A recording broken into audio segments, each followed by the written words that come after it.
కొంతమంది శాసనసభ్యులు ఈనాటి వరకు కూడా ఒక్కరోజు కూడా అసెంబ్లీకి రాలేదు సార్.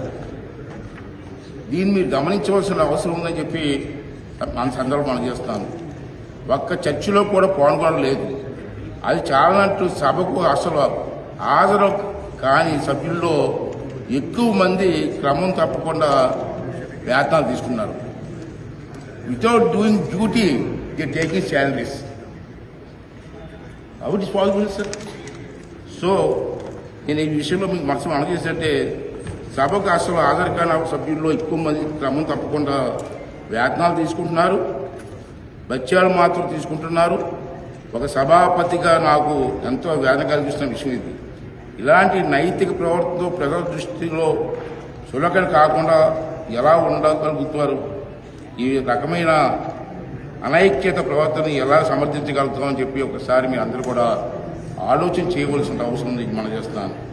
ఈ రకమైన వ్యవస్థలో శైలిని నిషేధించే నిబంధనలు లేవు కాబట్టి మరొక మార్గం చూపించాలని చెప్పి లోక్సభ స్పీకర్ గారికి ఈ సభాముఖంగా మనం చేసుకుంటున్నాం సార్. ఇది కేవలం ఆంధ్రప్రదేశ్ శాసన వ్యవస్థకు సంబంధించిన సమస్య కాదు. ప్రజలు ఇలాంటి ఉదాహరణ చూపించి ప్రజాప్రతినిధులందరినీ ఒకే ఘాటను కట్టకూడదు. ప్రజల నుండి వచ్చే విమర్శల నుండి ఎవరికీ మినహాయింపు ఉండకూడదని చెప్పి ఈ సందర్భంగా నేను చేస్తున్నాను. ఈ విషయంలో సార్ నా వైపు నుంచి 2 సూచనలు చేయదలుచుకున్నాను. ఒకటి, సభకు హాజరు కానిటువంటి వారిని నో వర్క్ నో పే. ఇది ఒక ఫస్ట్ టైం నేను మన చేసి నమ్మకం సార్. అసెంబ్లీకి రాని వారికి, నో వర్క్ చేయని వారికి పేమెంట్ ఎందుకు ఇవ్వాలి? వై మస్ట్ మీకు పేమెంట్ అని చెప్పి శాలరీస్ అని చెప్పి నా సూచన సార్. రెండోది ఏంటంటే,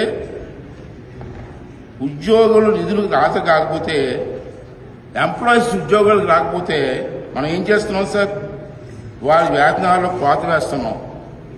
ప్రజాప్రతినిధుల జీతాల వచ్చాలకు కోత విధించాలి. 2, అప్పటికీ గుణపాఠం నేర్చుకోకపోతే ప్రజాప్రతినిధుల కోసం మరో 1 minute మరో అడుగు ముందుకు వేయాలి. వాటిని మళ్లీ ప్రజా కోర్టులో నిలబెట్టడం తప్ప మరో మార్గం లేదు. అందుకు అవసరమైతే రాజ్యాంగాన్ని, ప్రజా ప్రాతినిధ్య చట్టాన్ని సవరించి అయినా సరే ప్రజలకు తాము ఎన్నుకునే ప్రతినిధులు వెనక్కి పిలిపించి హక్కు కల్పించాలి.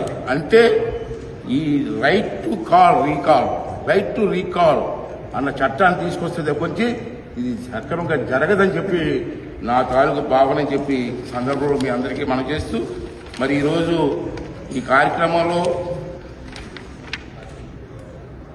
నాకు అవకాశం కల్పించి మీ అందరికీ కూడా ధన్యవాదాలు తెలుపుకునేటువంటి అవకాశం కల్పించినటువంటి పెద్దలందరికీ కూడా మరొకసారి నా ధన్యవాదాలు తెలుపుకుంటూ, సభలో ఉన్నటువంటి పెద్దలందరికీ కూడా నా నమస్కారాలు తెలియజేస్తూ సెలవు తీసుకున్నాను. థ్యాంక్ యూ అండి. Thank you.